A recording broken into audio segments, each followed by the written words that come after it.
केंद्रीय गृह व सहकारिता मंत्री अमित शाह यांनी आज सकाळी श्री त्र्यंबकेश्वर मंदिरात सपत्नीक दर्शन घेतले। या पवित्र ठिकाणी त्यांनी विधिवत पूजा अर्चा करून भगवान त्र्यंबकेश्वरांचा आशीर्वाद घेतला। यावेळी उपमुख्यमंत्री एकनाथ शिंदे, केंद्रीय राज्यमंत्री मुरलीधर मोहोळ, राज्याचे महसूल मंत्री चंद्रकांत बावनकुळे, जलसंपदा मंत्री गिरीश महाजन, कृषी मंत्री ॲडव्होकेट माणिकराव कोकाटे, आमदार सीमा हिरे, आमदार हिरामण खोसकर तसेच त्र्यंबकेश्वर मंदिर देवस्थानचे विश्वस्त आणि प्रमुख मान्यवर उपस्थित होते।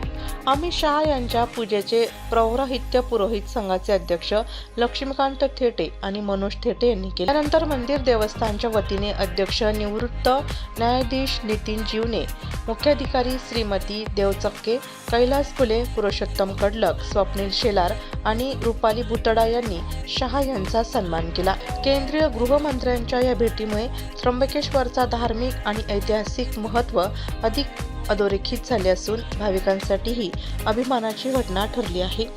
आज रोजी 24/2025 शुक्रवार रोजी केंद्रीय गृहमंत्री अमितजी शाह तसेच महाराष्ट्राचे सन्माननीय उपमुख्यमंत्री एकनाथजी शिंदे, नाशिक जिल्ह्याचे नवनिर्वाचित पालकमंत्री गिरीशजी महाजन, त्याच समवेत भारतीय जनता पार्टीचे प्रदेशाध्यक्ष चंद्रशेखरजी बावनकुळे यांनी त्र्यंबकेश्वर या ठिकाणी पौष वारी निमित्त या ठिकाणी भेट दिली आणि त्र्यंबकेश्वर देवतेला आज त्यांनी विश्व कल्याणार्थ अभिषेक व पूजन केला, संकल्प केला, आरती करून मंत्र पुष्पांजली वाहिली।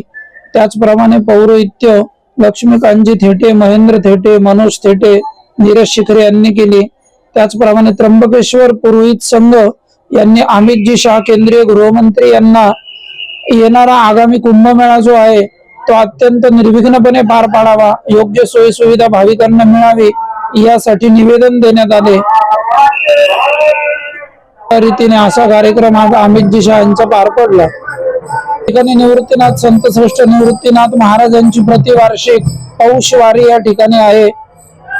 तर त्या यात्रेनिमित्त आलेल्या सर्व भाविकांना अमितजी शाह यांनी निवृत्तीनाथ महाराजांची भेट घेऊन दर्शन घेऊन समाधीचं दर्शन घेऊन सर्वांना वारीसाठी शुभेच्छा दिल्या आणि कुठल्याही सोयी सुविधांची कमतरता पडणार नाही याची पाहणी सुद्धा केली।